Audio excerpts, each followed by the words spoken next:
गांव के एक पुराने और शांत अनाज गोदाम के भीतर नन्हा टिंटो चूहा अंधेरे कोनों में छिपा बैठा था। चारों ओर अनाज की बोरियों की महक फैली थी, लेकिन टिंटो का दिल जोरों से धड़क रहा था। अचानक बाहर के दरवाजे पर लकड़ी खुरचने की डरावनी आवाज सुनाई दी।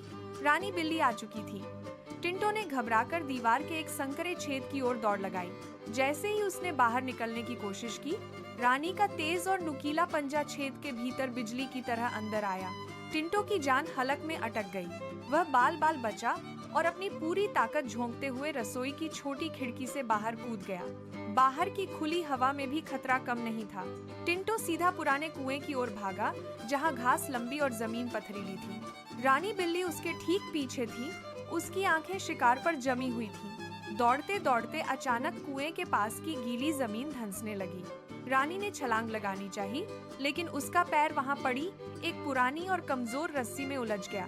संतुलन बिगड़ते ही रानी कुएं के अंधेरे गड्ढे की ओर गिरने लगी।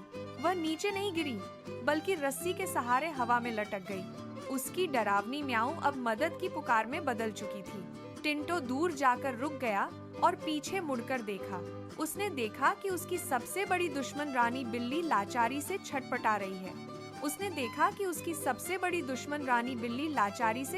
रही है। टिंटो के मन में एक पल के लिए डर आया, पर अगले ही पल उसने साहस जुटाया। उसने पास पड़ी एक मजबूत लकड़ी उठाई और उसे रस्सी के जोड़ में फंसा दिया। टिंटो ने अपने छोटे से शरीर की पूरी ताकत लगा दी। वह हाँफ रहा था, उसके पैर कांप रहे थे, लेकिन उसने हार नहीं मानी। धीरे धीरे रानी ऊपर आने लगी। टिंटो की मेहनत रंग लाई और रानी सुरक्षित रूप से कुएं के बाहर सूखी जमीन पर आ गिरी। जमीन पर गिरकर रानी ने लंबी सांस ली और टिंटो की ओर देखा। उस दिन रानी ने हमला नहीं किया, बल्कि सम्मान के साथ अपना सिर झुकाया। उस पल के बाद सब कुछ बदल गया। अब टिंटो और रानी गांव की गलियों में साथ साथ घूमते हैं। गांव के लोग इस अनोखी जोड़ी को देखकर दंग रह जाते हैं। टिंटो ने अपने डर पर विजय पा ली थी और रानी ने एक शिकारी की अपनी पुरानी पहचान छोड़ दी थी।